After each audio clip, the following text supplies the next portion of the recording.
Hello বন্ধুরা, আপনাদের সবাইকে স্বাগত জানাই মিস্টেক নাইটসের আরেকটা নতুন এপিসোডে।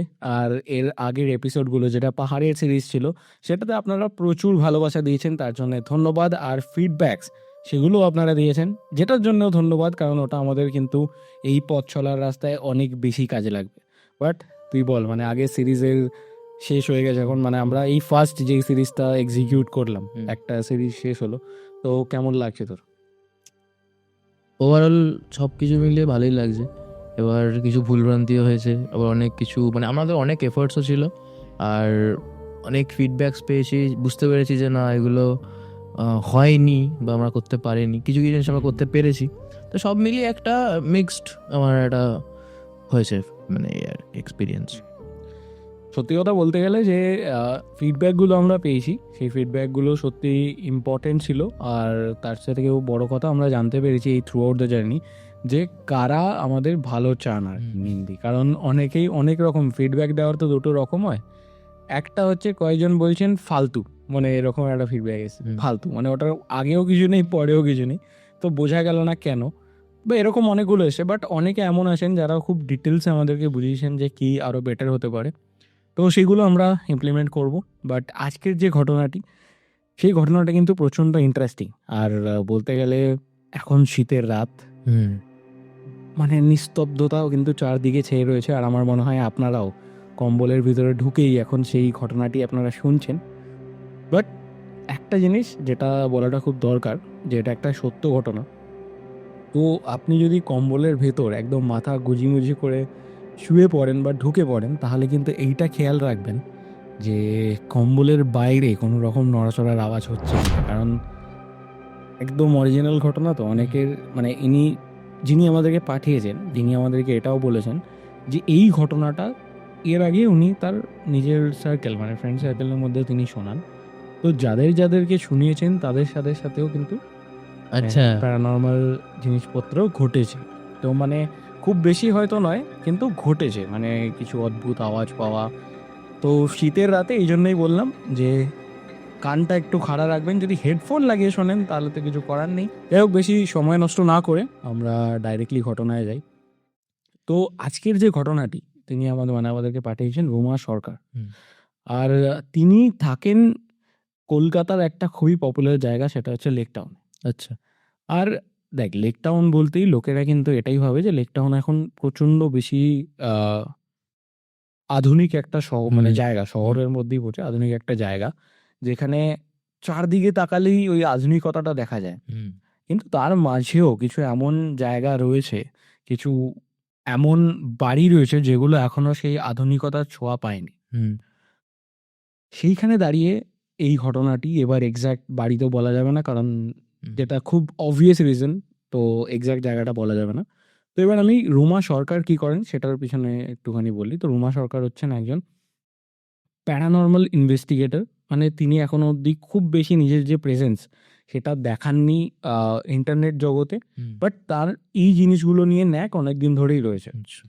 তিনি প্যারানর্মাল ইনভেস্টিগেটর হওয়ার আগেও তিনি একজন অ্যাস্ট্রোলজার, আর তিনি তন্ত্র প্র্যাকটিস করেন। আচ্ছা, ঠিক আছে, তো তিনি এই ঘটনাটা আমাদেরকে পাঠিয়েছেন এই বলেই যে তিনি এই ঘটনাটিকে ইনভেস্টিগেট করতে গেছিলেন, যেখানে উনি এই সব কিছু বুঝতে পারেন। আর এই সেম জিনিসটা যেটা আমরা আগের এপিসোডে, আগেরটা নয়, আগের এপিসোডে আমরা বলেছিলাম যে প্যারানর্মাল ইনভেস্টিগেটরদেরকে নিয়ে আমরা একটা সিরিজ করব। তো সেই মেসেজটা শুনে তিনি আমাদের সাথে কন্ট্যাক্ট করেন আর তিনি আমাদেরকে জানান। তো ডাইরেক্ট ঘটনাতেই যাই যে কী হয়েছে।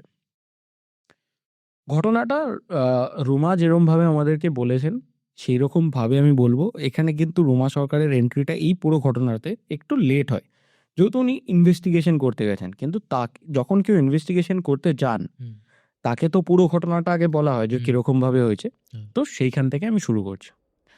তো আজ থেকে বেশি সময়ের আগের কথা নয়, 2018 সামথিং ওই সময় অনেকগুলো বাড়ি আছে, আমি এক্স্যাক্ট জায়গাটা তো আমি বলতে পারবো না, কিন্তু একটা মানে লেক টাউনের মধ্যে প্রচুর মাঠ থাকতে পারে, সেরকমই একটা মাঠ, খেলার মাঠ, যেটা ফেন্সিং করা।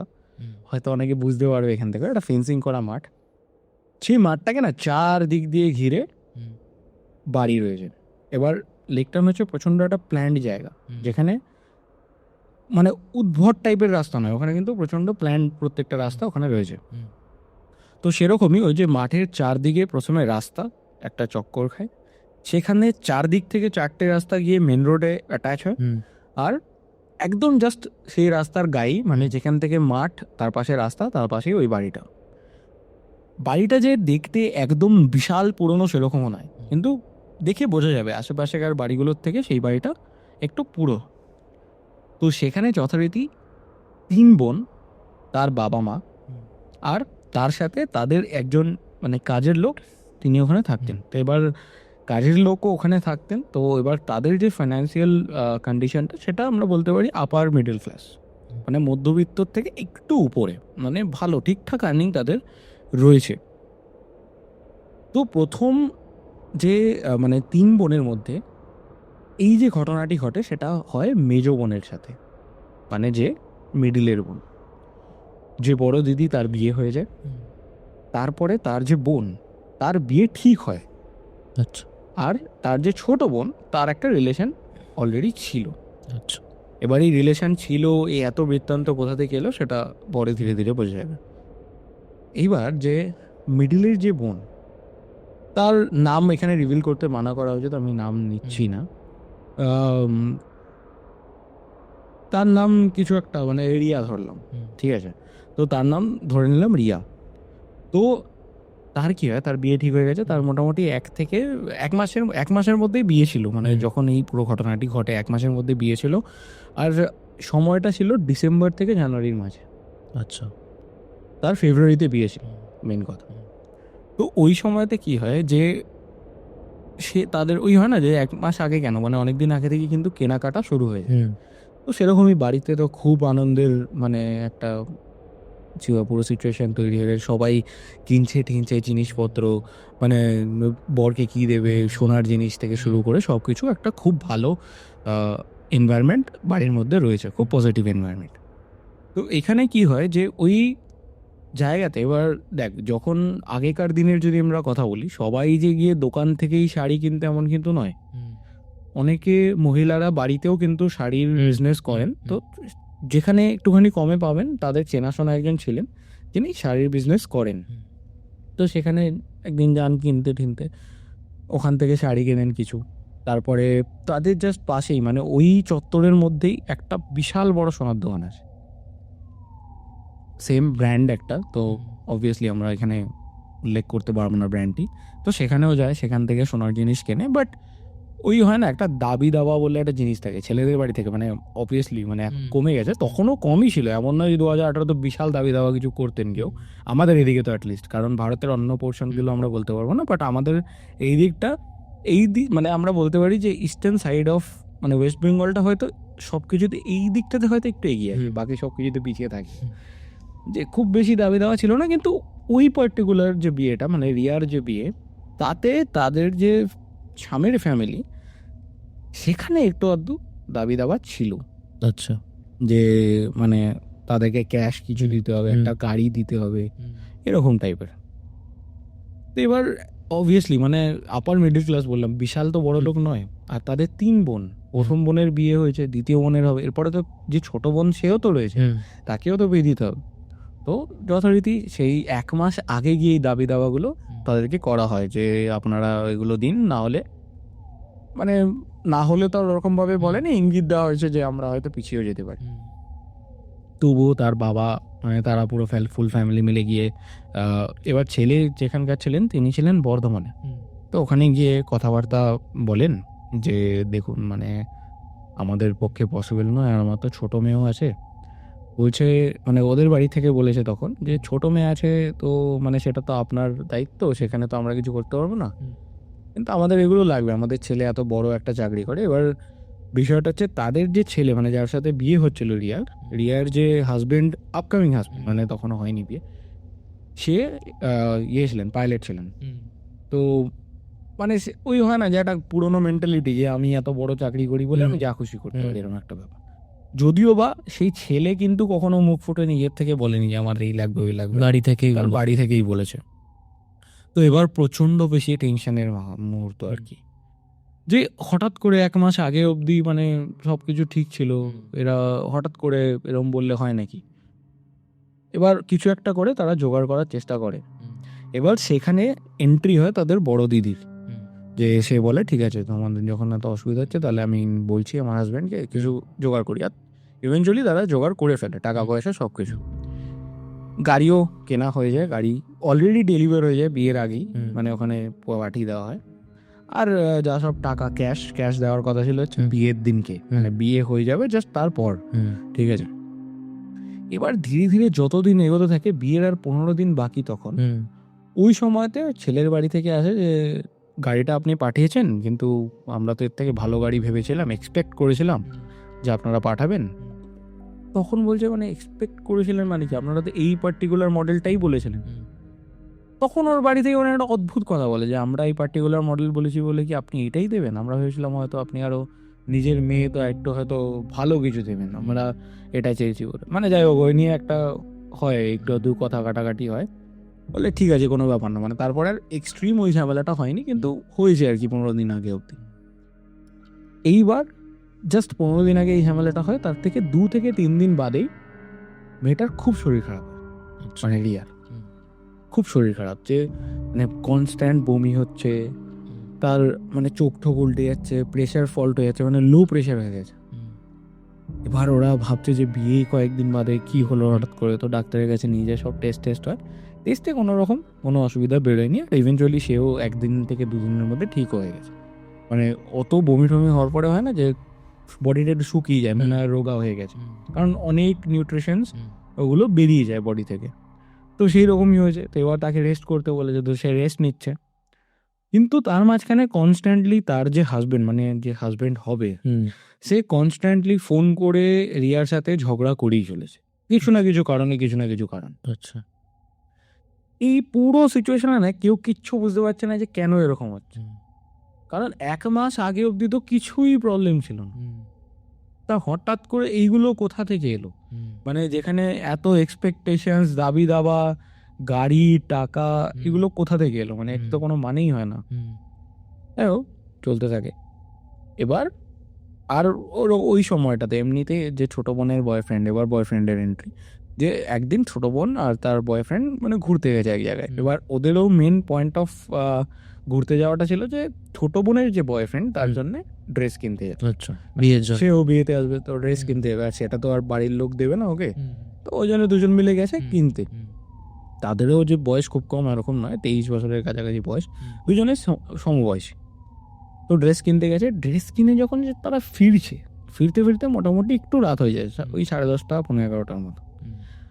যখন ফিরছে ওই হয় না ধর, মানে কোনো গার্লফ্রেন্ডকে ছাড়তে গেল কেউ, তো সে তো বাড়ি অবধি যখন মেনে নেয়, বাড়ি অবধি তো ছেড়ে দিয়েছে, সে বাড়ি অবধি ছাড়তে গেছে, যখন মানে ওর ছোট বোন, রিয়ার ছোট বোন যখন ওর বয়ফ্রেন্ডকে টাটা বলে ঢুকে গেল, ওর বয়ফ্রেন্ড টার্ন নিয়ে একটু মানে 1 থেকে 2 পা হাঁটার পরেই ওর যেন কেমন মনে হলো যে ছাদে কে একজন দাঁড়িয়ে ছিল, ঘুরলো, শার্ট করে সরে গেল। মনে হচ্ছিল কেউ একজন দাঁড়িয়ে আছে, সে ঘুরলো আর হঠাৎ করে ছায়াটা সরে গেল ওখান থেকে। মানে সে দেখেছে যে কিছু একটা সরে গেছে, তার মানে কিছু একটা ছিল ওখানে, যেটা দেখছিল। এবার ওর বয়ফ্রেন্ড কি মানে ঠিক আছে হতেই পারে, কেউ ছিল, সে হয়তো চলে গেছে, মানে কিছু একটা কাজ ছিল। কিন্তু অত শীতের রাতে ওরকম ছাদের মধ্যে কে দাঁড়িয়ে থাকে, এটা তো খুব আনইউজুয়াল ব্যাপার। সে অত কিছু ভাবেনি যদিও। তো সে ধীরে ধীরে নিজের বাড়ির দিকে যায়। এইবার প্রবলেমটা হচ্ছে, সে যখন নিজের বাড়িতে ঢুকতে যায়, দেখবি অনেক পুরোনো বাড়িতে না এরকম, মানে তার বাড়িটা অনেকটা দূরে ছিল, মানে লেকটাউন থেকে অনেকটাই দূরে। এবার সেটা আমাদেরকে জানানো হয়নি কোথায়। সে যখন বাড়ির যে দরজাটা ওটা খুলতে যায়, খুলে কে যেন একটা মনে হলো পেছন থেকে তার কাঁধে হাত দিয়ে এরকমভাবে ধরলো, হাতটা পুরো ঠান্ডা। আর সে ফিল করলো ওই ঠান্ডার মধ্যেও যে আর একটা ঠান্ডা হাতের ছোঁয়া, ওটা সে ফিল করতে পারলো। সে পেছন দিকে ঘুরে দেখলো কেউ নেই। এবার তার বাড়িতে, মানে তার যে বয়ফ্রেন্ড, তার বাড়িতে তার মা শুধু রয়েছেন, তার বাবা মারা গেছে, মানে তার বাবা নেই জীবিত। তো সেখানে এবার ভিতরে গিয়ে বলে মা খেতে দাও, মানে যেন নর্মাল হয়। তার মা তাকে খেতে দেওয়ার জাস্ট মানে তাকে খেতে দিল, সে মানে প্রথমবার যে কামড়টা দিল খাবারে, হুম তখনই তার মায়ের হঠাৎ করে শরীরটা খারাপ হয়ে গেল, মানে ওই হয় না মাথা ঘুরে পড়ে যাওয়ার মতো। তো সেরকম মানে তার মা হঠাৎ করে এরকম একটা দরজা ধরে দাঁড়িয়ে পড়েছে, বলছে কি হয়েছে তোমার, মানে বোঝাতে যায় যে একটা শরীর খারাপ। দরজা ধরে দাঁড়িয়ে পড়েছে, এখন কি হয়েছে, বলছে দেখ না মাথাটা ঘুরে গেল হঠাৎ করে। তো তার মাকে এরকম মানে এবার প্রেশার চেক করার মেশিন তখন বেরিয়ে গেছে, বাড়িতেই চেক করা যেত। তো প্রেশার চেক করে সেখানেও প্রেশার কম, আচ্ছা মানে তার মায়েরও প্রেশার কম, যেখানে তার মা কিন্তু হাই প্রেশারের রোগী। আচ্ছা তো তার ওখানে প্রেশার কম, কি করবে এবার ওখানে? এবার যে ডাক্তার তাকে ফোন করেছে, এবার যে তার বিশাল ভালো মানে কাজ ছিল সেরকম মনে হয়, সে একদমই মানে শুরু করেছে সবে কেরিয়ার নিজের, তো 10-15 হাজার টাকা কিছু মাইনে পেত। তো এবার ডাক্তারের বলছে বাড়িতে গেলে ভিজিট নেবে 1,500 টাকা। এবার যদি একজনের স্যালারি 15,000 টাকা, আমাদের 1,500 টাকা যদি ডাক্তারের কাছে চলেই যায়, তাও আবার আমি যেরকম বললাম যে মাসের শেষ দিক কাইন্ড অফ, মানে জানুয়ারি ফেব্রুয়ারি মিডল সামথিং, তো ওই জায়গাটা শেষের দিকেই ছিল, মেনলি বলেছিল যে টাকা ছিল না তখন তার কাছে। তো সে বললো যে আপনি তাহলে বলুন মানে কিরম হয়েছে, কি ওষুধ খাওয়াতে হবে, কারণ এখন আমার কাছে নেই এক্স্যাক্টলি। তখন সেই ডাক্তারটা বলে ঠিক আছে তোমার নেই তো আমি পরে নিয়ে নেবো তোমার থেকে, তো আমি এখন গিয়ে দেখে দিয়ে আসছি। তো ডাক্তারটা খুবই ভালো ছিল, তো এসে চেক আপ করে ওষুধ কিছু লিখে দিয়েছেন, বললেন কোনো অসুবিধা নেই। ঠান্ডার সময় স্পেসিফিক্যালি এরকম হয় যে ঠান্ডায় অনেক সময় না লোকে জল খেতে ভুলে যায়, তো তার জন্য এরকম মানে ফল্ট হতে পারে, সেটা ডাক্তার মনে করেছে। তো সেই হিসেবে ওষুধ দিয়ে, মানে খুব বেশি হেভি ওষুধ তো দেয়নি, কিন্তু ওষুধ দিয়েছে কয়েকটা যাতে আর এরকম ফল্ট না হয়, ঠিক জায়গায় চলে আসে, সেরকম ওষুধ দিয়ে সে চলে যায়। আবার যখন সে বাইরে ছাড়তে যায় ডাক্তারটিকে, তখন এবার তাদের বাড়িটা বাড়ির বাইরে একটা গ্রিল, ওই গ্রিল থেকে ঢোকার পরে খোলা একটা বারান্দার মতো, মানে আকাশটাও খোলা ওখানে। আচ্ছা ঢুকে ডান দিকে গিয়ে তাদের মেন বিল্ডিংটা শুরু হচ্ছে, যেখানে আরেকটা গ্রিল। তো এবার সে ডাক্তারকে ছাড়তে গেছে, তখন মোটামুটি রাত হয়ে গেছে 1:15-20, কারণ সে তো বাড়িতেই ঢুকেছিল 12টার পর কাইন্ড অফ।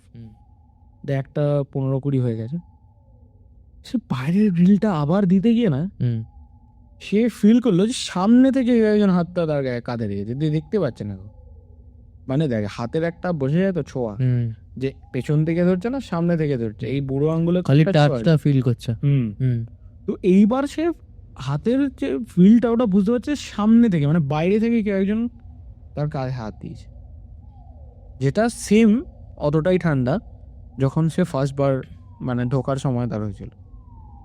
সে প্রচণ্ড ভয় পেয়ে যায়, কারণ সে যতক্ষণ না গ্রিলটা ছেড়েছে ততক্ষণ এই হাতের ছোঁয়াটা সে বুঝতে পেরেছে, যে দিয়ে হঠাৎ করে সরে গেল ওরকম নয়, ওই রকমই রাখা ছিল হাত। ও কিছুক্ষণ প্রসেস করার পরে যখন বুঝতে পেরেছে এটা কি, কারণ একটা হাত দিলে তো এরকম বোঝা যায় যে কি, মানে কিছু একটা ধরেছে, সে হঠাৎ করে গ্রিলটাকে এরকম বন্ধ করে পিছনে সরে আছে, দেখে ওটা সরে গেল, মানে হঠাৎ করে নেই আর। প্রচুর ভয় পেয়ে গেছে। তো বাড়িতে এসে অবভিয়াসলি মানে ঘরের ভিতরে ঢুকে তার কাছে, তার মা অলরেডি শরীর খারাপ, তাকে তো কিছু বলতে পারবে না। তো তখন ফোন করে হচ্ছে রিয়ার বোনকে। তো রিয়ার বোনকে বলছে দেখো আমি তোমার বাড়িতে ওরকম দেখেছিলাম হঠাৎ, মানে ওটাকে আমি অতটা গায়ে নিইনি, কিন্তু তারপর থেকেই না কেমন অদ্ভুত অদ্ভুত জিনিস আমার সাথে হচ্ছে। তখন রিয়া বলছে মানে হতে পারে যে তোমার মাথাটা তার একটু খারাপ হয়ে গেছে, মানে ওইখানে ইয়ার্কি মেরে বলা। তো খুব সিরিয়াসভাবে ইয়ার্কিটা মেরেছে, যে সেও বুঝতে পারেনি যে সে সিরিয়াস বলছে না ইয়ার্কি মারছে। বলছে দেখো তোমার মাথাটা বোধহয় একটু খারাপ হয়ে গেছে, কালকে ডাক্তার দেখি। এবার বলছে তুমি ইয়ার্কি মারছো আমার সাথে, তখন হেসেছে রিয়ার বোন। বলছে তুমি এরকম উল্টাপাল্টা কথা বলবে আমি কি করবো, দেখবি একটা সময় না, যদি তোর বাড়িতে খুব পজিটিভ মানে কি, ওখানে তার দিদি মানে রিয়ার তো শরীর খারাপ, কিন্তু তা সত্ত্বেও একটা বিয়ে আমেজ তো রয়েছে। তো যখনই একটা পজিটিভ আমেজ থাকে না, লোকে কিন্তু প্রত্যেকটা জিনিস খুব মানে পজিটিভলি নেয়, যে ঠিক আছে ইয়ার্কি ফাজলাম, খিল্লি মেরে উড়িয়ে দেয় সব কিছু, সেরকমই একটা মুডে ছিল। তো ওই জন্য অতটা সিরিয়াসলিও একটা ইয়ার্কি মানে মারলো আর কি। বলছে তুমি ইয়ার্কি মারছো আমার সাথে, এরকম কেন করছো, আমি বলছি সত্যি এরকম হয়েছে। বলছি ঠিক আছে বাবা তুমি তো ভয় পাচ্ছ কেন, তুমি ভয় পেও না, তুমি আমাকে ভিডিও কল করো, আমরা ভিডিও কলে তাহলে থাকি যতক্ষণ না তুমি ঘুমাচ্ছ। এবার ওই সময় সবার সবে জিও এসছে, তো ভিডিও কলটা খুব ন্যাচারাল ছিল ব্যাপারটা। তো তখন দুজনে ভিডিও কল করতে করতে যে বোন মানে রিয়ার যে বোন, সে বলে তুমি একটুখানি ওয়েট করো, আমি বাথরুম থেকে আসছি। তো এবার কি হয়, যখন ভিডিও কল চলে আমরা কেউ একজন থাকলে তখন কিন্তু ক্যামেরাটা অটোমেটিক তার উপরে ফোকাস করে, আর এমনি সময় কিন্তু পুরোটা বোঝা যায়। তো সে যখন গেট থেকে বেরোয় তার ঘরের, এবার বলি তাদের যে ঘরগুলো সেরকম তো আলাদা আলাদা থাকে যেরকম ঘর, এবার তাদের ঘর মানে ধরো এই জায়গাটা, এইখানে বিছানা রাখা, এইখান থেকে ওই দিকটাতে দেখা যাচ্ছে, ঠিক আছে, গেটটা দিয়ে এরকম বেরোলো, মানে রাইট সাইড দিয়ে বেরোলো। ঠিক যখন বেরোলো দরজাটা একটুখানি ওই হয় না হাফ খোলা, তো সেরকম হাফ খোলা রেখে ওখানে রিয়ার বোন ওই ঘর থেকে বেরো। ঠিক জাস্ট কিছু মিলি সেকেন্ডসের মধ্যে কেউ যেন এইরকম ভাবে ওই দরজাটা দিয়ে উকি দিল, মানে ওই হাফ খোলা দরজাটা দিয়ে। তো হাত হাত কিছু দেখা যায়নি, শুধু মাথাটা মনে হলো এরকম ভাবে এলো ছায়ার মতো, মানে সে সেটাই যতক্ষণ, ছেলেটা দেখছে। হ্যাঁ, ও যতক্ষণে ওই ব্যাপারটাকে প্রসেস করতে পারবে ততক্ষণের মধ্যে যেন এলো, তাকে দেখলো, সে যেন কেমন একটা অসাড় হয়ে গেল, আবার চলে গেল। সে প্রসেস করতে পারলো না। কিছুক্ষণ বাদে যখন ওই হয় না যে একটা মাথাটা শূন্য হয়ে যায়, প্রসেস করার চেষ্টা করে কি হচ্ছে, মানে এটা অনেক সময় ঘুম থেকে জাস্ট উঠলেই না, অনেক সময় হ্যাঁ, চেষ্টা করছো ততক্ষণে যে রিয়ার বোন সে ফেরত আসে, তখন তার মাথা গরম হয়ে যায়, মানে বয়ফ্রেন্ড, যে তুমি আমার সাথে ইয়ার্কি মারছো, তোমাকে আমি এখন জাস্ট বললাম তুমি আমাকে ভয় দেখাচ্ছ এইবার। বলছে কোথায়, আমি না তো, আমি তো আসিনি, তো আমি তো সত্যি বলছি, তারপর বলছে আমি মায়ের দিব্যি দিয়ে বলছি যে আমি আসিনি, ওটা আমি ছিলাম না। বলছে আমি জানো তোমার ঘরেও দেখলাম যে কে একজন উকি মারলো আমার দিকে তাকিয়ে এরকম ভাবে, মানে তাকালো পুরো ওই ভিডিও কলের দিকে।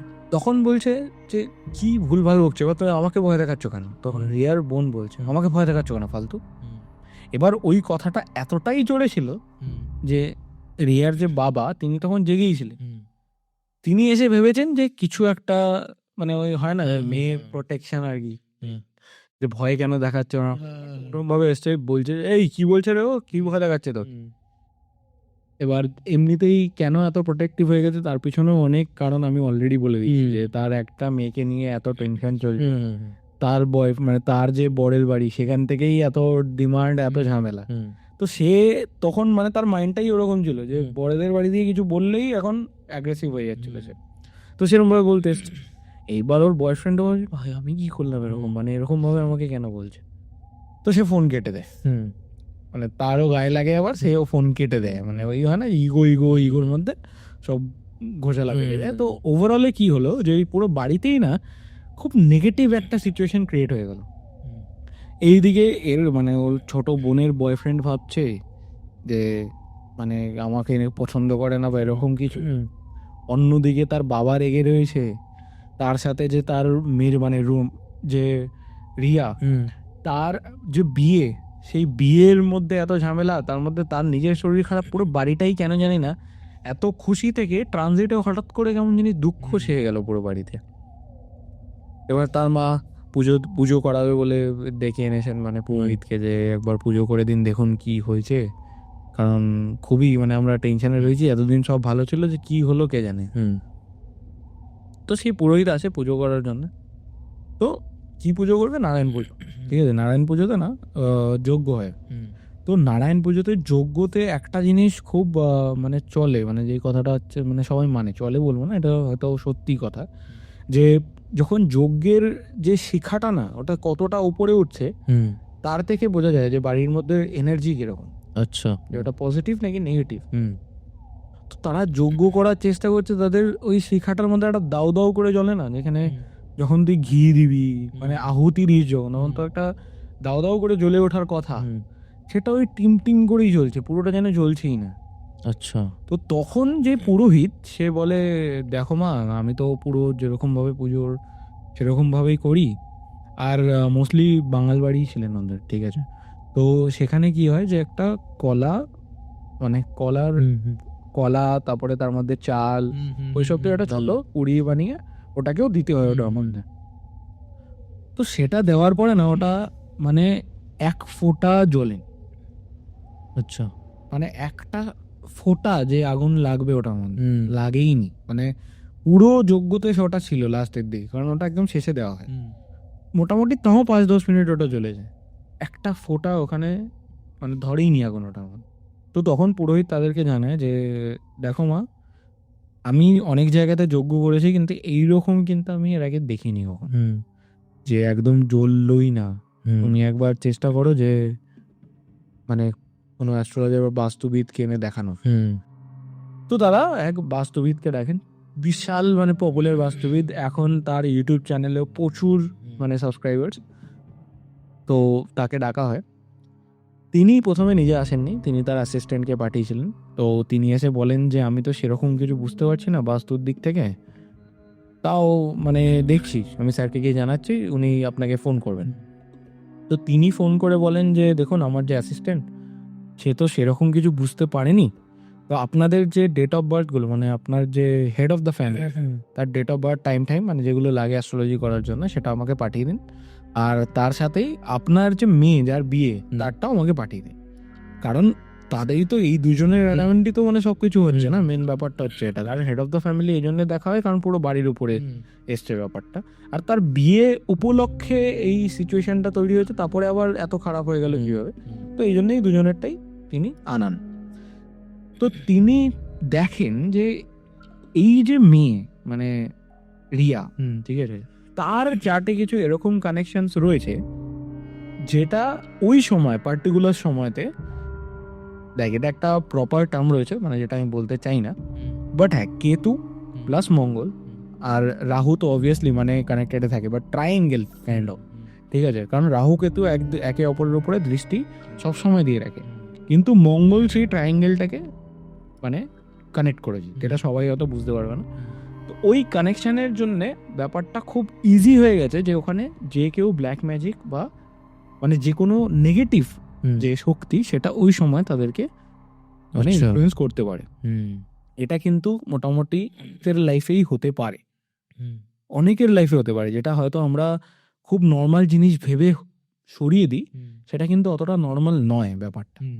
আর যতদিন অবধি ওই মানে চলবে আর কি গোচরটা, ততদিন কিন্তু ওই প্রবলেমটা থাকে।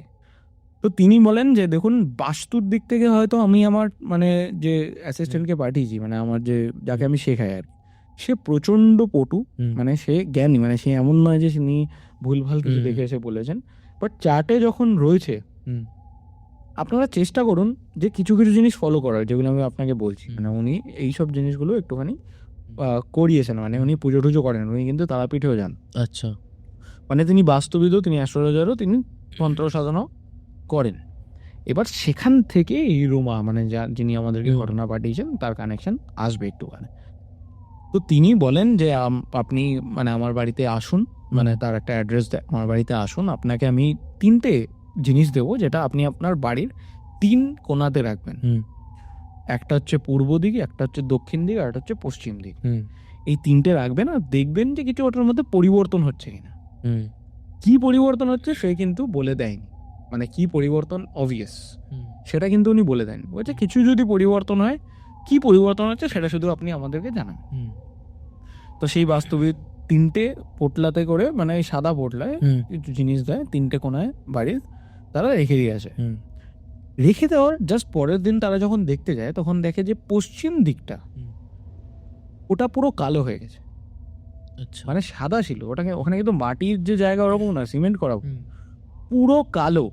মানে ওটাকে যদি কেউ আগুন দিয়ে জ্বালিয়ে দিয়ে ওই পোড়া অংশটা পড়ে থাকে না, ওরকম কালো। আর যেটা রাখা হয়েছিল দক্ষিণ দিকে, ওই দক্ষিণের দিকের যেটা, ওটা লাল হয়ে গেছে। আচ্ছা। এবার মানে এটা মানে তারা বুঝতে পারছে না, তারা তো যায় না, কারণ তাদেরকে তো বলেনি কি হতে পারে। কিন্তু যেটা পূর্ব দিকের ছিল ওটাতে কিছু হয়নি, কারণ ওটা যেরকম সাদা ছিল সাদাই রয়েছে। তো তাকে গিয়ে বলছে দেখুন, এই যে জিনিস মানে আপনার সাথে যেটা ঘটেছে, সেটা আমি আপনাকে এক্সপ্লেনেশন দিয়ে কোনো লাভ নেই, কারণ আপনারা কিছু করতে পারবেন না। কিন্তু আমি এইটুখানি আপনাদেরকে বলে দিচ্ছি যে আপনাদের খুব বিপদ। যদি আপনারা এখনই যেই প্রবলেমটা হয়েছে সেই প্রবলেমটাকে না কাটান, তাহলে কিন্তু আপনাদের বিপদ হবে। এইবার ওর বাবা মানে রুমার বাবা, সরি রিয়ার বাবা, যে উনি বলছেন যে আপনি আমাকে বলছেনই না প্রবলেমটা কি, আমি আপনাকে টাকাটা দেবো কি কারণ? তখন বলছে আপনাকে তো আমি বলিনি আমাকে টাকা দিতে, আমি একজনকে পাঠাচ্ছি যিনি এই বিষয়ে আপনাকে হেল্প করতে পারবে। তখন রুমা তাদের বাড়ি যায়। আচ্ছা। তো রুমা হচ্ছেন তার থেকে শেখা, মানে তিনি তার স্টুডেন্ট, কিন্তু এবার এখানে খুব স্পেসিফিক কিছু ডিফারেন্স রয়েছে। আমি যার কথা এতক্ষণ বলছিলাম, তিনি তারাপীঠে গিয়ে পুজো করেন, তিনিও সিদ্ধি নিয়েছেন, সিদ্ধি লাভ করেছেন। কিন্তু এই যে রুমা, আমি জানার কথা বলছি, তার যে সিদ্ধিটা সেটা কিন্তু তিনি গ্রহণ করেছেন কাল ভৈরবের তন্ত্র করে, মানে কাল ভৈরবের উপাসনা করে। আচ্ছা। তো সেই যে প্রবলেম পার্টিকুলার যেটা হয়েছিল, সেটা কাল ভৈরবের উপাসনা করা যারা আছেন তারাই একমাত্র কাটাতে পারে। আচ্ছা। তার জন্য তাকে পাঠানো হয়। এইবার আমি আসছি যে রুমা নিজে যে পিওভিটা সেটা সে বলছে। সে বললেন যে আমি গেছিলাম ওই বাড়িতে ঢোকার জাস্ট আগেই আমি দেখলাম যে কয়েকজন আমার দিকে অদ্ভুতভাবে তাকিয়ে আছে, 2 থেকে 3 জন। এবার সেই 2 থেকে 3 জনের মধ্যে ছিলেন 2 জন মহিলা আর একজন পুরুষ, যার বয়স মোটামুটি 50-এর কাছাকাছি। ওই 2 জন মহিলা তাকিয়ে আমার দিকে কেন মানে একটা খুসফুস করে, বোঝা যায় না যে কেউ একজন আমাকে নিয়েই কথা বলছে।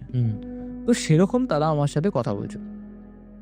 এইবার এখানে অনেকে প্রশ্ন করতে পারেন, আমি জানি অনেক বিচক্ষণতা দেখানো লোক তো রয়েছেন, যে আমি তার মধ্যে এইটুখানি একটু ক্লিয়ার করতে চাই যে আপনারা যদি মনে করেন যে সে এতটা অবভিয়াস ভাবে বুঝলো কিভাবে তাকে নিয়েই কথা হচ্ছে, তো যারা একটু তন্ত্র সাধনা করেন না, তারা একটুখানি বুঝতে পারেন যে কি হচ্ছে না হচ্ছে। তো এই জিনিসটাকে মাথায় রেখে তার পরের ঘটনাটা আপনারা বোঝার চেষ্টা করবেন, তাহলে আমার মনে হয় লজিকটা এখানে কাটানো যেতে পারে। তাহলে তো রুমা বুঝতে পারলো যে তাকে নিয়েই ওখানে কিন্তু কথা হচ্ছে। সে এবার অতটা মাথায় না নিয়ে অবভিয়াসলি, মানে একজন কাল ভৈরবের যে উপাসনা করে তার থেকে আশীর্বাদ পাওয়া একজন মহিলা, তার কিসের ভয় হবে? কিছুর ভয় নেই, তার কোনো যাই আসেনি। কিন্তু সে বুঝতে পেরেছে আমাকে নিয়ে কথা বলে, ঠিক আছে বলুক, এরকম তো কতই বলে। তো সে যায় এই বাড়ির ভিতরে প্রথমে মানে তাদের একটা নিয়ম আমাকে বললো যে বা পা দিয়েই ঢোকা উচিত, যে বেরোনো বা পা আগে দিয়ে বেরোনো উচিত, ঢোকাও বা পা আগে দিয়ে ঢোকা উচিত। তো সে যখন ডান পাটা ফেলে তখন যেন তার কেমন একটা ঝটকা লাগে। এবার তার যখন মানে সে উপাসনা করছিল, সেই উপাসনার সময় সে এরকম অনেক শক্তির সাথে সম্মুখীন হয়েছে যেখানে সে জানে যে এটা কোন প্রকৃতির এন্টিটি হলে এরকম টাইপের জিনিস হতে পারে। কারণ একটা খুব ইম্পর্টেন্ট জিনিস জানা উচিত, যে অনেকেই এখন ভাবে যে আমি তন্ত্র সাধনা করে ফেলবো, জাস্ট মন্ত্র পড়তে বসলাম এক জায়গায় আর হয়ে গেল, ওরকম নয়। কারণ সেই তন্ত্রটা যখন তুমি সিদ্ধির দিকে যাবে, তার মাঝে এরকম কিন্তু প্রচুর মানুষের উপরের রেলমের, তার থেকে নিচের ভূত পিশাচ, ভগবান ইভেন অনেকেই কিন্তু চেষ্টা করে যাতে ওটা পুরো না হয়। প্রচুর অবস্টেকেল আছে। তো সে বুঝতে পারে যে কি অসুবিধা হয়েছে, কিন্তু সে এটাও বুঝতে পারে যে এই অসুবিধাটা কিন্তু বিশাল বড়। তখনও সে কিন্তু ফ্যামিলির কারোর সাথে কথা বলেনি। সে ভেতরে যায়, ভেতরে গিয়ে যখন সে দেখে রিয়াকে, দেখেই বুঝতে পারে যে রিয়ার সাথে কোনো কিছু প্যারানর্মাল হয়েছে বা তার উপরে কিছু একটা করা হয়েছে, যার জন্যে তার আজকে এরকম অবস্থা। পুরো বাড়ির কেন এরকম হচ্ছে? পুরো বাড়ির এরকম হচ্ছে তার কারণ তার মায়ের উপরে অলরেডি করা রয়েছে। আচ্ছা। তার বাবার কিন্তু নিয়েছিল সব চার্টের ডিটেলস, মায়ের নেয়নি, কারণ হেড অফ দ্য ফ্যামিলি তো বাবাই। কিন্তু তার মায়ের উপরেও করা হয়েছে। সে দেখেই মানে মুখ দেখেই বোঝেছে। অ্যাস্ট্রোলজির একটা অ্যাসপেক্ট আছে যে বডির প্রত্যেকটা পার্ট কোনো একটা গ্রহ রিপ্রেজেন্ট করে। মানে কোনো একটা গ্রহ তার চার্টে কিরকম থাকবে তার উপরে ডিপেন্ড করে, মানে সে চার্টে কিরকম আছে তার উপরে ডিপেন্ড করে সে কিরকম দেখতে হবে। আর এটা কিন্তু পুরো জীবনে যেরকম আমরা আমাদের ফেস মানে অনেক পাল্টাতে থাকে না, কখনো দেখবি ফেস মোটা হয়ে যায়, ফেসে চর্বি থাকে কিন্তু বডি পাতলা। তো এইরকম যে জিনিসগুলো ওগুলো কিন্তু দেখে অ্যাস্ট্রোলজাররা বুঝতে পারে। তো সেখানে সে বুঝতে পারে যে এনার মধ্যেও কিছু একটা প্রবলেম হয়েছে। সে এবার তাকে তো দেখতে ঢুকতে হবে যে কী হয়েছে, মেন প্রবলেমটা কি। তো সে তার যে হেড অফ দ্য ফ্যামিলি তাকে বলেন, দেখুন আপনি বিশ্বাস করবেন কি করবেন না সেটা আমি জানি না, কিন্তু যদি আপনি ভগবানকে বিশ্বাস করে থাকেন, আমি এইটুখানি আপনাকে বলতে পারি যে আপনি আজকের দিনে দাঁড়িয়ে যদি কোনো স্টেপ না নেন তাহলে আপনাকে কেউ বাঁচাতে পারবে না। আচ্ছা। আপনাদের পুরো ফ্যামিলি মানে ধুলোয় মিশে যাবে। হ্যাঁ। সেখানে এবার ব্যাপারটা কি হয় যে তাদের মেন যে ইস্যুসগুলো হুম। তখন আরও ধীরে ধীরে না বাড়তে, মানে তখন তাকে বলে যে আপনি চলে যান, দরকার নেই, মানে রুমাকে বলে আপনি চলে যান, আমরা এখন কোনো ডিসিশন নিইনি, আর আমরা আসলে এইসব জিনিসে বিশ্বাস করি না, তো তো যদি আমাদের মনে হয় আমরা একটু ডিসকাস করে আপনাকে জানাবো। হুম। বলছে ঠিক আছে, মানে রুমার কি যায় আসে না, মেন ব্যাপারটা তো ওটাই। কারণ এরকম প্রচুর লোক আছেন যারা নিজেরা গাজোয়ারি করে নিজেদের প্রবলেম ক্রিয়েট করে। তো বলেছেন ঠিক আছে, তাহলে যদি আপনাদের মনে হয় আপনি পরে জানাবেন, পরেই জানান। আর তারা এরকম ভাবেও তো মুখের উপরে ডাইরেক্ট বলেননি না যে আমি আপনাকে ডাকবো না, বলছে আমি ডিসকাস করে জানাও। কিন্তু আসার আগে রুমা এটুকুনি বলে এসছেন যে দেখুন আপনাদের ডিসকাশনে যাতে বেশি সময় না লেগে যায়, তাহলে কিন্তু আপনারাই ভাববেন যে অনেক দেরি হয়ে গেল। বলে সে তার নিজের বাড়ি চলে আসে। এই যে এত ঘটনা তার আগে হয়েছে সেটা কিন্তু রোমা তখনও জানে না। আচ্ছা আচ্ছা। তো সে বাড়ি চলে আসে।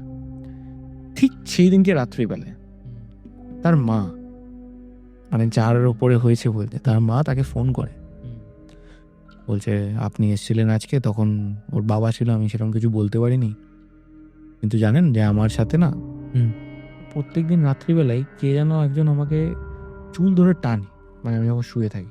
আচ্ছা। মানে আমার মনে হতো এতদিন যে আমার বোধহয় কিছু ভুল বুঝছি আমি, কিন্তু রোজই কেউ যেন, আমি খোপা করে শুই, কেউ যেন টেনে আমার চুলটা খুলে দেয়। আচ্ছা। তারপরে বলছেন যে আমি যখনই রান্নাঘরে যাই, গ্যাস জ্বালানোর আগে কেউ যেন মনে হয় আমার কাঁধে হাত দিয়েছে। আচ্ছা। রান্না করার সময়তে আমার আর কিছু মনে থাকে না, যে আমি রান্নার সময় কি করলাম না করলাম, কার সাথে কথা বললাম, কিচ্ছু মনে থাকে না। আবার যখন রান্না শেষ হয়ে যায় তখন যেন আবার সেই ঠান্ডা একটা ছোঁয়া, তারপর থেকে আবার সব কিছু মনে থাকে, শুধু রান্না করার টাইমটারই আমার কিছু মনে থাকে না। আচ্ছা। বলছে আচ্ছা, মানে উনিও বললেন, রোমা বলছে আচ্ছা ঠিক আছে, তাহলে এরকম ব্যাপার। বলছে হ্যাঁ, এটা কতদিন ধরে হচ্ছে, রোমা জিজ্ঞেস করে।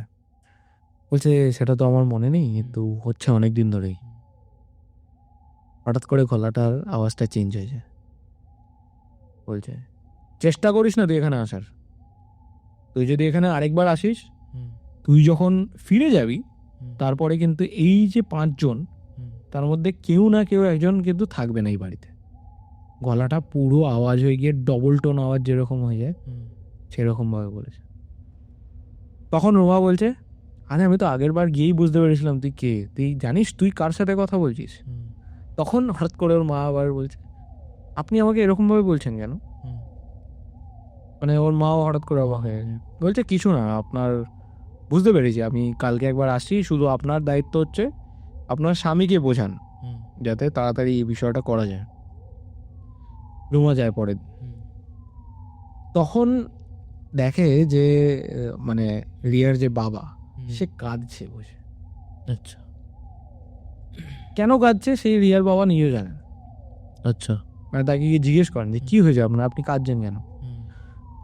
বলছে জানি না, আমার আজকে খুব কষ্ট হচ্ছে।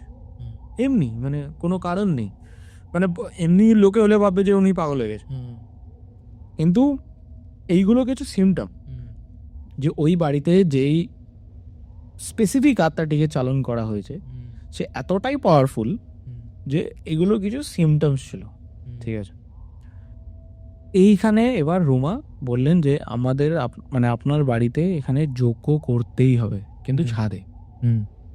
ছাদে একটা জায়গা ওনারা তৈরি করলেন যেখানে আমাদেরকে যজ্ঞ করতেই হবে, আর যজ্ঞ ততক্ষণ অবধি থামানো যাবে না যতক্ষণ না অবধি ওই যে পোটলাগুলো রয়েছে ওই পোটলাগুলোর কালার আবার সাদা হচ্ছে। আচ্ছা, বুঝতে পেরেছি। মানে ওটা একটা ইন্ডিকেশন। তো কি কি লাগবে, এবার প্রচুর জিনিস লাগে সেই পুজোতে। তো মানে সেই যজ্ঞের জন্য প্রচুর মানে পণ্য লাগে, তো সেই জিনিসগুলোকে আনানোর জন্য একটা ভালো অ্যামাউন্ট খরচা হয়।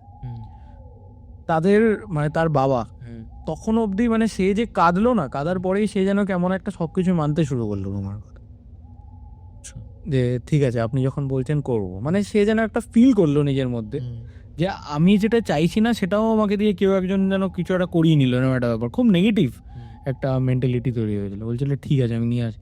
এবার বিয়ের বাড়িতে না খরচা, মানে টাকা পয়সা থাকে, তখন অবধি অনেককে বিল পেমেন্ট করা বাকি থাকে, তো টাকা পয়সা থাকে, তো ওই টাকার মধ্যে একটা অ্যামাউন্ট নিয়ে তারা ওই জিনিসগুলো আগে কেনে, তখনও কিন্তু রুমা ফিজ নেননি, সেটা আমাকে হুম বললেন। হুম এইবার যে এই পুরো ঘটনাটা সে জানলেন কোথা থেকে, সে যখন গিয়ে তার ছোট বোনের সাথে কথা, মানে রিয়ার বোনের সাথে কথা বলে, হুম রিয়ার বোন তাকে এই পুরো ঘটনাটা বলে আচ্ছা যে এরকম এরকম হয়েছে। আর ও কিন্তু মানে আমার যে বয়ফ্রেন্ড সেও বলেছিল এরকম কাউকে একটা দেখেছে, হুম তার সাথে এবার তার সাথে সেও এখন রেগে ঠেগে রয়েছে। হুম রুমা তাকে মানে তার মাথার মধ্যে হাত দিয়ে হুম কিছু একটা এমন করলেন আর কি। তো তার জাস্ট কিছুক্ষণের মধ্যে তার বয়ফ্রেন্ডের ফোন আসে হুম তার বোনের কাছে। তো রুমা তাকে বলে দেন যে ওকে বলো যে মানে আসতে, যেদিনকে যোগ্য হবে ওদিনকে আসতে, কারণ তার থাকাটা দরকার। একবারে রাজি হয়ে যায় তার বয়ফ্রেন্ড, কারণ তার বয়ফ্রেন্ড কন্টিনিউ তারপরেও মানে তখন যখন ফোন করেছে ওই সময়তেই তার বয়ফ্রেন্ড হাউমাউ করে কেঁদে মানে রিয়ার যে বোন তাকে বলছে আমি আমি আমাকে বাঁচাও, আমি রেগুলার কাউকে না কাউকে দেখতে পাচ্ছি, আমি যখন স্নান করতে যাচ্ছি মনে হচ্ছে শাওয়ারের সামনে মানে আমার সামনে কেউ একটা দাঁড়িয়ে আছে, দাঁড়িয়ে হঠাৎ করে আবার গায়েব হয়ে যাচ্ছে, যে আমাকে বাঁচাও। সেও এসছে, আসার পর এবার যজ্ঞ শুরু হবে। যজ্ঞ শুরু হওয়ার আগে সবাইকে বলে দেওয়া হয়েছিল কেউ যাতে ওই দিনকে আমিষ না খায়, মানে আমিষ কি পেঁয়াজ যাতে ছুঁয়ুন মানে ছোঁয়াও যাবে না, স্নান করে বসতে হবে। ওই শীতকাল বিশাল ঠান্ডা, স্নান করে বসতে হবে। আর তার সাথে প্রত্যেকজনের স্নান করার জলে বালতিতে মানে গঙ্গার জল মিশিয়ে স্নান করতে হবে। আচ্ছা সেরকমভাবে তারা বসে। ওই যে শরীর খারাপ ছিল মানে রিয়ার, ওকেও স্নান টান করিয়ে বসানো হয়। যজ্ঞ শুরু হয়। যজ্ঞ শুরু হওয়ার পরে যখন হোম, দেখ অনেক আলাদা আলাদা স্টেজে হয়। ফার্স্টে হচ্ছে হোমটা যেখানে তৈরি করবে তার নিচে আগে একটা যন্ত্র আঁকা হয়, যে যন্ত্রের উপরে ইট পাতা হয়, ইট পেতে তার উপরে কাঠ ঠাট দিয়ে ওখানে আগুনটা জ্বালানো হয়। তো সেই জন্যে তাদের যে বাড়ির প্ল্যান একটা হয় না, বাড়িতে বাড়ির প্ল্যান থাকে, ওই প্ল্যানটা জানা খুব দরকার হয়। কারণ ওটার যে মিডল পয়েন্ট ওটাকে বলে ব্রহ্ম জায়গা, মানে যেটা হচ্ছে ঊর্জা আর কি বাড়ির, এটা বাস্তুতে মানে। তো সেই জায়গাটার উপরেই ওই যজ্ঞটা করতে হবে। তো ওই প্ল্যানটা খুঁজে টুজে এনে ওই জায়গাটার উপরে যখনই সে যজ্ঞ করার জন্য মানে ওটা আঁকবে আর কি, ওখানে দেখে যে ওই জায়গাটা না কেমন একটা স্পট পড়ে রয়েছে, মানে অদ্ভুত টাইপের। আচ্ছা পুরো ছাদটা নেট সিমেন্ট করা, নেট সিমেন্ট মানে জানিস, পুরো ছাদটা নেট সিমেন্ট করা, পুরো ছাদটার কালার আলাদা, শুধু ওইটুখানি স্পটের কালার আলাদা। আচ্ছা মানে একদম মানে ডাল হয়ে গিয়ে কালো একটা ছিট মতো পড়ে রয়েছে। এগুলো কিন্তু খুব ছোট ছোট মাইনিউট জিনিস, যেগুলো কিন্তু সবাই নিজের বাড়িতেও চেক করে দেখতে পারে, যেখান থেকে আপনাদেরও হয়তো থাকতে পারে, চেক করে দেখবেন। তার মানে সব কিছুই ওরকম সেরকম নয়, তাও একবার চেক করে দেখা ভালো। তো সেখানে সে বলে যে তাড়াতাড়ি গঙ্গা জল নিয়ে আসা হবে। গঙ্গা জল নিয়ে এসে আগে ওই জায়গাটাকে ধোয়ায়। গঙ্গা জলটা যখনই ওই জায়গাটার উপরে ফেলা হয় ধোয়ানোর জন্য, তাদের বাড়িতে যিনি কাজ করেন সে হঠাৎ করে পিছলে পড়ে যায় সিঁড়ি থেকে। আচ্ছা মানে সে যাচ্ছিলেন কিছু ধূপ ধূপ কিছু একটা আনতে, সে সিঁড়ি থেকে পিছলে পড়ে গিয়ে তার মাথা ফাটা ফেটে রক্তে মানে পুরো ফেসে যায় জায়গাটা। যখন বাকি সবাই ছোটে তাকে ধরতে, তখনই রুমা বলেন ধরবেন না একদম, আপনাদেরকে গঙ্গার জল দিয়ে আমি স্নান করিয়েছি যাতে আপনাদের কোনো রকম কিছু মানে এমন আষ্টে জিনিস না থাকে যেটাতে আপনাদের উপরে অ্যাট্রাক্ট হবে, এটা চাইছে সে, নিশ্চয়ই এ স্নান করেন। পড়ে গিয়ে মাথা ফেটে গেছে, তখন রুমা নিজেই যায়, নিজেই গিয়ে বলেন আপনাদেরকে আসতে হবে না, আমি করে দিচ্ছি। তো সেই মোটামুটি মানে সে জানে আর কি, আমি জানি না কিভাবে জানে, কিন্তু সে জানে। সে মোটামুটি ওই মাথাটা কেটে গেছিল, ফেটে গেছিল মনে হচ্ছিল প্রথমে, কিন্তু কেটে গেছিলো, কিন্তু রক্তটা অনেক বেরিয়েছে। তাকে ওই পরিষ্কার টরিষ্কার করে ওখানে ব্যান্ডেড ট্যান্ডেড লাগিয়ে তাতে মোটামুটি আরও কিন্তু 1-1.5 ঘন্টা কেটে যায়। সময়ে পিছিয়ে চলেছে, ভোর হওয়ার আগে যজ্ঞ শেষ করতে হবে। এইবার বলছেন যে ওই যে মানে কাজের মহিলাটা ছিলেন তাকে বললেন তুমি বাড়ি যাও, তুমি এখানে থেকো না। সে তখন তাকে বাড়ি পাঠিয়ে দেওয়া হয়, বাইরে দিয়ে তালা দেয়, মানে গেটে তালা দিয়ে চাবি রুমা নিজের কাছে রাখেন, রেখে ওপরে আসেন যজ্ঞ করবেন বলে। যজ্ঞ শুরু হয়। যজ্ঞ শুরু হওয়ার কিছুক্ষণের মধ্যেই তার মানে যে রিয়ার কিন্তু পুরো যে মানে ভয়েস থেকে শুরু করে তার যে আচার আচরণ সব ধীরে ধীরে ধীরে ধীরে বদলাতে শুরু করে। সে একটা টাইমের পরে গিয়ে বলে যে তোরা যদি আমাকে রিয়াকে নিয়ে যেতে না দিস, হুম নাম ধরে বলেনি, আচ্ছা আমাকে একে যদি নিয়ে যেতে না দিস তাহলে কিন্তু তোরা কেউ বাঁচবি না। আচ্ছা তখন রুমা মানে ওকে বলেন, তুই যদি মানে বিশাল কেউ হতিস হুম। তাহলে তুই বুঝতে পেরে যেতিস যে আমি কে। হুম তুই যখন এখনো বুঝতে পারছিস না আমি কে, হুম তাহলে তুই কিছু করতে পারবি না। হুম যথারীতি খুব বেশি স্ট্রং কিছু বেরোয়নি, মানে সে প্রিটেন্ড করছিল টু বি স্ট্রং। মানে এটা খুব অদ্ভুত যে কিছু মানুষ লোক দেখায় না যে আমার কাছে এই আছে সেই আছে, সেরকমই আত্মারাও অনেক সময় প্রিটেন্ড করে যাতে তাকে টাচ করতে লোকেরা ভয় পায়। হ্যাঁ তো ওই যে কালার চেঞ্জেস ওগুলো, মানে সে একজন এমনই আত্মা ছিলেন যার আত্মা তিনি এইসব জিনিসই জ্ঞান রাখতেন। আচ্ছা মানে তিনিও নিজের লাইফে কখনো না কখনো এই তন্ত্র নিয়ে ঘাটাঘাটি করেছেন, বাট ইভেনচুয়ালি তাকে মানে বার করে দেওয়া হয় সেখান থেকে। সবাই ভাবে যে ঠিক হয়ে গেছে, কি মজা, এত ইজিলি হয়ে গেল ব্যাপারটা, কারণ কত 1 থেকে 1.5 ঘন্টার মধ্যেই সব হয়ে যায়, মানে হোম যজ্ঞ শেষ, ঠিক আছে। এবার রিয়াও একদম চাঙ্গা ইয়ে হচ্ছে, যদিও বা হওয়ার কিছুক্ষণ পর অব্দি কিন্তু বডিতে জোর আসে না, কারণ তার খাওয়া দাওয়া থেকে শুরু করে সবকিছুই মোটামুটি কম থাকে, এটা খুব ইউজুয়াল নয়। কিন্তু দেখছে যে রিয়া একদম এসে এসে কথা বলছে, খুবই মানে আলাদা লেভেলের হাসি। তখন রোমা বলছে তা হয়ে গেল তো, খুব ইজি কাজ ছিল, খুব সহজেই হয়ে গেল কাজটা। রিয়া বলছে হ্যাঁ গো, খুব মানে তুমি তো পারবে আমি জানতাম। তুমি জানতে মানে? তখন রোমার খটকা লাগে, ওর মধ্যে কেউ একজন ছিল, তার মানে সে যদি চলে যায় তার তো মনে থাকার কথা না যে আমি কে বা কি, আর আমি তো বলিও নি যে আমি কোন মানে ভগবানের আমি ধ্যান করেছি বা যে এখান থেকে আমি সিদ্ধি পেয়েছি। তার না হঠাৎ করে ভিতরটা কেঁপে ওঠে, সে যতই মানে স্ট্রং হোক না কেন, একটা টাইমে গিয়ে না মনে হয় যে এটা তো আমার জন্য, এটা সিলেবাসের বাইরের প্রশ্ন। সে হঠাৎ করে চমকে ওঠে ভিতর থেকে, যেটা কি বলে দিল। সে তখন থেকেই না রিয়াকে খুব চোখে চোখে রাখে। তার বাবা বলেন চলুন এবার কিছু খাওয়া যাক, তাহলে অনেকক্ষণ ধরেই তো আমরা না খেয়ে, পুরো দিন কিন্তু তারা খায়নি কিছু, না খেয়ে চলুন কিছু খাবেন। আমি নিরামিষ রান্না হয়েছে, খিচুড়ি রান্না হয়েছিল, খিচুড়ির সাথে বোধহয় কিছু ভাজা টাজা ছিল, আর সেই নিয়েই খাওয়া হবে। রিয়া যখনই খেতে বসে, রুমা বলেন আরে রিয়া বসছো, আমি তোমার পাশেই বসি খাওয়ার সময়। বলছে হ্যাঁ আসো বসো। রিয়া মানে আলাদাই খুবই একটা ভালো মেজাজে রয়েছে এমন, বলছে আসো বসো এখানে, চলো খাই একসাথেই। খাওয়ার সময় না দেখবি খাওয়ার সময় একটা আওয়াজ হয়, অনেকের আওয়াজ হয় অনেকের আওয়াজ হয় না, একটা চেবানোর যে একটা আওয়াজ, একটা জন্তু চেবালে বা কোনো একটা কিছু এমন চেবালে যেটা খুব ইউজুয়াল নয়, মানুষের চেবানোর আওয়াজ নয়, যেরকম একটা আওয়াজ ফিল করতে পারবো না আমি। এবার হয়তো আমি সাউন্ড এফেক্টটাকে অ্যাড করে দিতে পারি, সেটা আলাদা, কিন্তু ফিল করানোটা ওটা সম্ভব নয়। সেরকম একটা আওয়াজ হচ্ছে, আর সে প্রত্যেকটা মুভমেন্ট রুমা ওখানে কিন্তু তার বোঝার চেষ্টা করছে যে হচ্ছেটা কি অ্যাকচুয়ালি, মানে কেন সে বলল। কারণ দেখবি সিআইডি পুলিশ বা যে কোনো কিছুই যতক্ষণ না পুরোপুরি সেই জিনিসটা ফিক্স হয়ে যাচ্ছে, একটা না একটা সন্দেহ কিন্তু মনে থেকেই যায়, আর তাদের মনে থাকেই। খাওয়া টাওয়া হয়ে গেছে, হাত ধুতে যাবে। হাত ধুতে কোন দিকে যাবে? ওই যে পুরো বাড়িটা, ওই বাড়িটার পশ্চিম দিকে হাত ধুতে যাবে, যেখানে ওই পোটলাটা কিন্তু রাখা ছিল। পোটলাটাতে গিয়ে দেখে যে কালার কিন্তু আবার চেঞ্জ হয়ে গেছে, যা ছিল সেই কালারই হয়ে গেছে। তখন রুমা ডান দিকে, রিয়া বা দিকে, দুজনে একসাথেই হাত ধুতে গেছে। রুমা রিয়ার দিকে এরমভাবে তাকায়,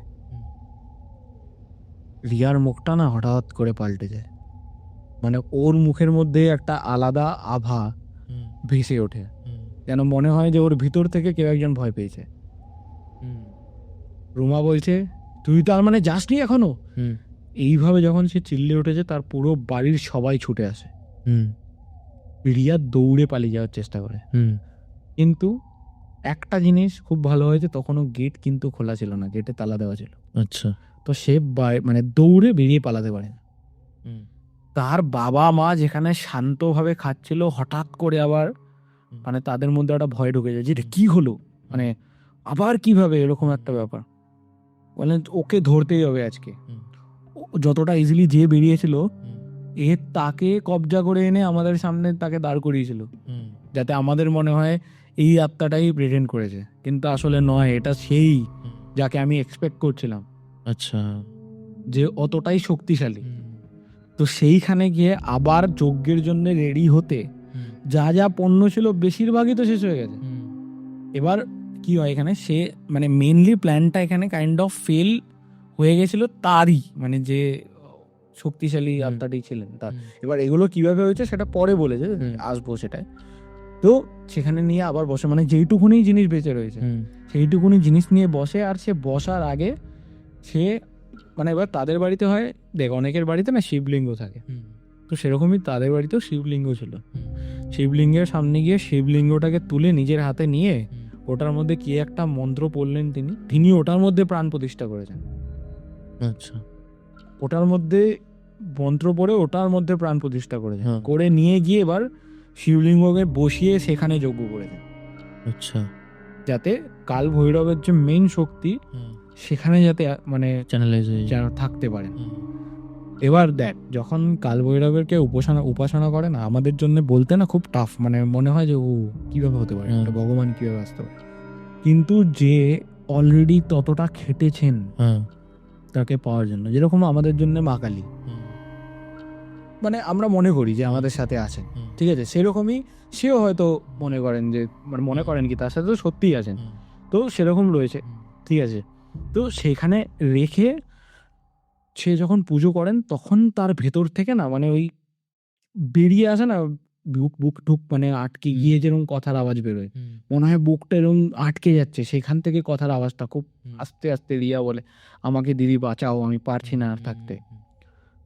তখন মানে কিছু মন্ত্র সে প্রয়োগ করে, আর মন্ত্র প্রয়োগ করে তারপরে সেটাকে ইভেনচুয়ালি বার করার চেষ্টা করা হয়। কিন্তু যখন মানে দ্রব্যগুলো প্রায় শেষের দিকে, সে মনে মনে কিন্তু ওই মন্ত্রের সাথে সাথে মনে মনে সে কিন্তু কাল ভৈরবকেও ডাকছেন যে কিছু একটা করো, আমি জানি আমার কাছে যতটুকু দ্রব্য আছে এটা দিয়ে হবে না, কিছু একটা তুমিই করো। তারপরে তিনি বললেন যে মিরাকুলাসলি সেই যে আত্মাটি সে মানে কবজায় মানে কবলে আসে, সে বলে ঠিক আছে আমি চলে যাচ্ছি, কিন্তু আমাকে এমন কিছু দিতে হবে যাতে আমি এর পরের যে সময়টুকু মানে যতটুকু আমি এই ব্রহ্মাণ্ডে থাকবো ততটুকু সময় যাতে আমার এতটা কষ্ট না হয় যতটা আমার এখন হয়েছে। তখন সে বলছে তোর কি কষ্ট তুই বল।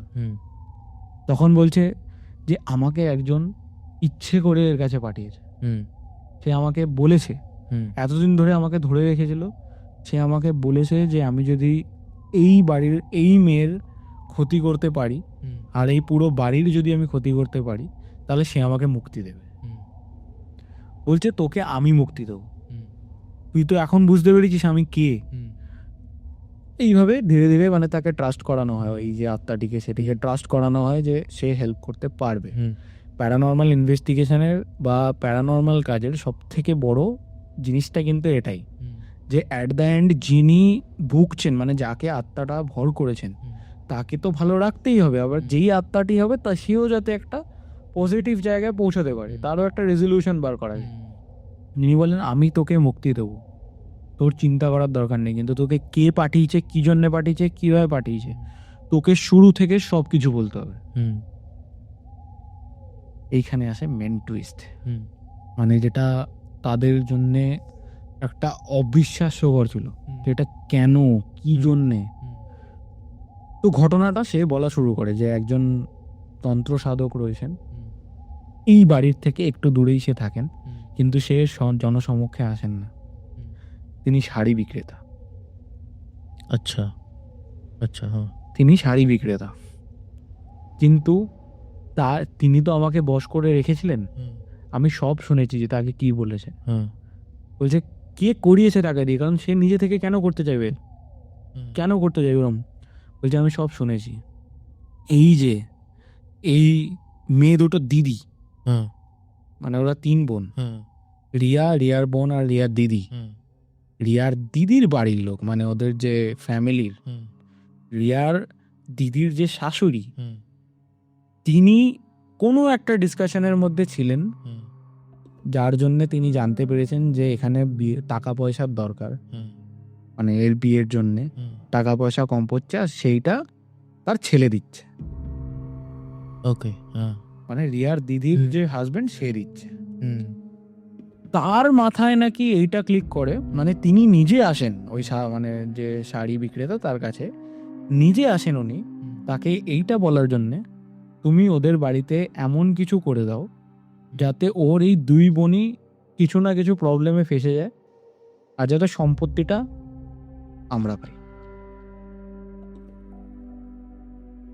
এইটা ওই যে মানে আত্মাটি সে জানান, কেউ বিশ্বাসই করছে না। রুমা ইভেন নিজেও বলছে তুই আমাদের সাথে ইয়ার্কি মারছিস, তারপরে কি একটা আহুতি দিয়েছে, তারপরে না মানে পুরো মনে হয় একজন মানে খুব বসে রয়েছে, তার মধ্যে থেকে একটা আত্মা ছিটকে বেরিয়েছে আবার ঢোকার যেরকম একটা হয় না, মানে খুব কষ্ট হয়েছে আত্মাটা। সে বলছে আমি সত্যি কথা বলছি, আর দেখো গিয়ে ওই যে শাড়িটা, ওই শাড়িটার মধ্যে একটা জিনিস আঁকা রয়েছে বেনারসিটা। রুমা বললেন তার মাকে আপনি হাতে এটা নিন, মানে কয়েকটা ফুল আর কিছু একটা জিনিস বলছে হাতে নিন, হাতে নিয়ে যান, যাতে আবার কোনো ট্র্যাপ না হয়, ওটা হাতে নিয়ে যান, গিয়ে শাড়িটা নিয়ে আসুন এখানে। শাড়িটা এনে দেখে সত্যি ওটার মধ্যে একটা যন্ত্র মতো আঁকা রয়েছে, যেটা দেখে ডিজাইন মনে হচ্ছিল, বাট সেটা ডিজাইন নয়, এটা পার্টিকুলার পুরো শাড়ির 4টে কোনায় আঁকা গোল করে, আচ্ছা বেনারসির। তো যে তন্ত্র করে সে তো জানে যে এটা কি, বলছে ঠিক আছে এবার আমি তাকেই দেখছি, তাহলে যত বড়ই তন্ত্র সাধক হোক না কেন, এই কূটনীতি যারা করে না তাদের কর্ম কখনো ভালো হয় না। তো রুমা সেই যে আত্মাটি প্রথমে তো তাকে মুক্ত করেন, মুক্ত করার পরে যে এই কাজটি করেছেন তিনি বলেন, মানে রুমা তার ফ্যামিলিকে বলেন যদি এই কাজটি উনি করে থাকেন, দেখুন যে আত্মাটা ছিল তাকে আমি মুক্ত করে দিয়েছি, কোনো চাপ নেই। তখন রিয়া মানে মোটামুটি শয্যাশায়ী শুয়ে পড়ে বললেন কোনো অসুবিধা নেই, ও যখন ঘুম থেকে উঠবে, বোধহয় কালকে বা কালকে রাত্রিরেও ঘুম থেকে উঠতে পারে, উঠলে ওকে চেষ্টা করবেন যে প্রথমে 2 ফোঁটা গঙ্গার জল মুখে দিয়ে খাওয়ানোর, তারপরে চেষ্টা করবেন যাতে আমি যেই মানে পাউডারটা দিয়ে যাব ওই পাউডারটা দইয়ের ঘোলের মধ্যে দিয়ে ওটা খাওয়াবেন, তাহলে দেখবেন ওর এনার্জি আবার ফেরত আসবে। তারপরে যাওয়ার সময় রুমা তাদেরকে এটা বলে আসেন যে যদি আপনারা দেখেন যে এর কিছুদিনের মধ্যেই যে তার কোনো অ্যাক্সিডেন্ট হয়েছে, তার মানে আপনারা 100% শিওর হবেন যে এই পুরো ব্যাক স্টোরিটা যেটা সে বলেছে সেটা সত্যি। আর এইটাও আপনারা মাথায় রাখবেন যে পর থেকে কিন্তু আপনার যে বড় মেয়ে সেও যাতে সাবধানে থাকে, কারণ তার যে শাশুড়ি তিনি যদি এইখানের জন্য এরকম করতে পারেন, কিছু প্রবলেম হলে কিন্তু সে তার আপনার মেয়েকেও ছাড়বে না, এটা মাথায় রাখবেন। তো যথারীতি রুমার কাছে কিছুদিন বাদে ফোন আসে যে তার অ্যাক্সিডেন্ট হয়, তার হাত পা ভেঙে যায়, মানে যিনি শাড়ি বিক্রেতা ছিলেন হাত ভেঙে যান, কিন্তু তাকে ডাইরেক্টলি গিয়ে কেউ কিছু বলেননি যে এরকম কিছু হয়েছে, কিন্তু তিনিও তো একজন তন্ত্র সাধনা করেন, তো তিনি জানেন যে মানে জেনে গেছে আর কি এরকম একটা ব্যাপার। তো তারপর থেকে আর সে চোখ তুলে কথা বলতে পারে না এই ফ্যামিলির কারোর সাথে, আর তাদের মধ্যেও কথাবার্তা হয় না, কিন্তু অ্যাট দ্য এন্ড ইভেনচুয়ালি তার যে বড় দিদি তাদেরও ডিভোর্স হয়ে যায় কোনো একটা কারণে। এবার তাদের ফ্যামিলি তো খুশিই হয় ওই ডিভোর্সটা হয়ে গেছে বলে, এবার হতে পারে কারণটা ওইখানে হয়তো তার ব্ল্যাক ম্যাজিকই ছিল, যাই হোক সব কিছু জানা যায়নি। বাট রুমা বললেন যে এই একটা ঘটনা ছিল যেটা তার লাইফেরও একটা ওয়ান অফ দ্য ইন্টারেস্টিং আর খুব ভয়ানক ঘটনা, যেখানে হয়তো আমাদের এই ঘটনার মধ্যে আমরা কিন্তু অনেক কিছু এটাও জানতে পেরেছি যে আমরা নিজেদের লাইফে কীভাবে বুঝবো যে এরকম কিছু আছে কিনা। আর যারা রাত্রিবেলা কম্বল গায়ে দিয়ে এখন অবধি শুনছেন, মনে হয়নি তো কেউ হাত দিয়েছে কম্বলের উপরে, কারণ আমার কিন্তু মনে হয় মাঝে মধ্যে, আমারও মনে হয়, ইভেন আজকে আমার তো ইভেন মনে হয় কম্বলের পায়ের দিকে পোর্শনটা অটোমেটিক একটু উঁচু হয়ে একটু হলো আবার আমি তো তোকে বললাম একটু আগে যখন শুরু হওয়ার আগে যে আজকে দুপুরবেলা কি হয়েছে, মানে হতেই পারে, মানে এটা মনের ভুল আমি কিভাবে বলবো, যেখানে আমি দুবার বুঝতে পারলাম যে আমি দেওয়ালের মানে হয় না যে একটা দেওয়ালের পাশে খাট রাখা থাকে, আমি দেওয়ালের দিকে তাকিয়ে শুয়ে রয়েছি, হঠাৎ করে মনে হলো কেউ একজন আমার বালিশটার মধ্যে হাত দিয়ে একদম চাপ দিল, কানের সামনে থেকে বালিশটা নিচের দিকে নেমে গেল, আমি ঘুরে তাকালাম, দেখলাম কেউ নেই। এটা পরপর দুবার হলো। যাই হোক, এরকম টাইপের প্যারানর্মাল জিনিস কিন্তু হতেই থাকে। আর আরেকটা জিনিস, যদি আপনারা কেউ চান যে আপনারাও অ্যাস্ট্রোলজি করাবেন, তো আপনারা কিন্তু আমাদের সাথে কানেক্ট করতে পারেন। আমাদের কাছে অনেক মানে এরকম অ্যাস্ট্রোলজাররা আছেন যারা মানে যারা আপনাদেরকে হেল্প করতে পারেন আপনাদের অ্যাস্ট্রোলজিতে। অবভিয়াসলি সেটা ফিজেবল, মানে ফ্রিতে হবে না, কারণ তারা তো আর ফ্রিতে কাজ করবেন না। বাট আপনারা যদি চান, আমি আপনাদেরকে কিন্তু তাদের সাথে কন্ট্যাক্ট করাতে পারি। আর তার সাথেই বল, ঘটনাটা কেমন লাগলো? খুবই খুবই মানে আউট অফ দ্য বক্স একটা ঘটনা, মানে এরকম সচরাচর তো শুনিনি। আর এরকম কয়েকটা গল্প এসছিল মানে এই প্যারানর্মাল ইনভেস্টিগেশন নিয়ে, কিন্তু এটা একটু সত্যি ভিন্ন স্বাদের একটা ঘটনা। মানে এই জন্যই কিন্তু আমরা এই সিরিজটা করার চেষ্টা করছি, যাতে দেখ একটা হয়, একটা ভার্জন হয় যার সাথে ঘটেছে, একটা ভার্জন হয় যে তার ফ্যামিলির লোকেরা দেখছে যে কার সাথে ঘটেছে। কিন্তু এই যে যে ইনভেস্টিগেশনের যে ইনভেস্টিগেশন করা বা কিউআর করা, আর যে জিনিসটা বোঝা, মানে সে যে বুঝতে একটা ডিফারেন্ট পারছে, পার্সপেক্টিভ পাওয়া যায়। প্রচন্ড ডিফারেন্ট পার্সপেক্টিভ। আর সেখানে কিন্তু সে প্রত্যেকটা নিখুঁত জায়গাগুলো সে বলতে পারে, কারণ আমার সাথে হচ্ছে অর্ধেক জিনিস আমার মনে নাই থাকতে পারে, কিন্তু সে তো ইনভেস্টিগেশন করছে, সে তো প্রত্যেকটা মোমেন্টে বুঝতে পারছে যেখানে কি চেঞ্জেস হচ্ছে, কেন হচ্ছে, কারণ তার কাজই এটা। তো আপনাদের মধ্যেও যদি কেউ প্যারানর্মাল ইনভেস্টিগেটর হয়ে থাকেন, হতেই পারে যে আপনি হয়তো মানে পেশাদারিত্ব করছেন না ওইদিকে, কিন্তু আপনি জানেন বা আপনি হয়তো কয়েকটা ইনভেস্টিগেশন করে দেখেছেন, বা এমন হতে পারে যে আপনার বাড়িতে এরকম কিছু হচ্ছে যেটা ইনভেস্টিগেশন করার চেষ্টা করেছেন। হ্যাঁ, বা চেষ্টা করেছেন। যদি আপনাদের কাছে সেরকম ইন্টারেস্টিং ঘটনা থাকে, আপনারা কিন্তু আমাদেরকে পাঠাতে একদমই দ্বিধাবোধ করবেন না, কারণ আমরা চাই আপনারা পাঠান ঘটনা। এবার পরের জিনিসগুলো তো পরেই হবে। এবার যদি আমরা প্রথমে নাই পাঠাই লজ্জাতে, তাহলে হবে কি হবে? যেরকম রুমা আমাদেরকে বললেন, তিনি আমাদের চ্যানেল অনেক দিন ধরে দেখেন, কিন্তু যখন আমরা এটা মুখ ফুটে নিজের থেকে বললাম যে প্যারানর্মাল ইনভেস্টিগেশন যারা করেন তারা তাদের ঘটনা পাঠান, তার মনে হলো ঠিক আছে, না পাঠাইয়ে। তো আমি আপনাদেরকে এটাই বলতে চাই, কমেন্ট করুন, আপনাদের যেটা লাগছে, ভালো লাগছে, খারাপ লাগছে, যা লাগছে আপনারা কমেন্ট করুন। যদি খারাপ লাগে তাহলে কিভাবে ভালো করা যায় সেই কমেন্টটা করবেন, আর ভালো লাগলে তো আপনি বলতেই পারেন যে কেন ভালো লেগেছে, কি লেগেছে। তো কেন খারাপ লেগেছে সেটা বললে আমরা আরো ইমপ্রুভ করতে পারি। যেরকম আশা করি এই ভিডিও স্টার্টিংটা আমরা খুব তাড়াতাড়ি করেছি। হ্যাঁ, একদমই, নো ডাউট। কারণ অনেকগুলো ফিডব্যাক এসছে যে আমরা শুরুতে অনেকটা কথা বলি। ঠিক আছে, যেটা আমার মনে হয় একটা জেনুইন ফিডব্যাক, কোনো অসুবিধা নেই। আপনারা ঘটনা শুনতে আসেন, চাইলে আপনারা স্কিপও করতে পারেন, বাট ঠিক আছে, যখন আমাদের ফিডব্যাক এসছে এটা আমরা মানবো। আর আপনারা বাকিরা বলবেন যে আপনাদের ঘটনাটি কিরকম লাগলো। যদি এখন অবধি লাইক না করে থাকেন, লাইক করে দিন, শেয়ার করুন বন্ধুদের সাথে, আর সাবস্ক্রাইব করতে ভুলবেন না।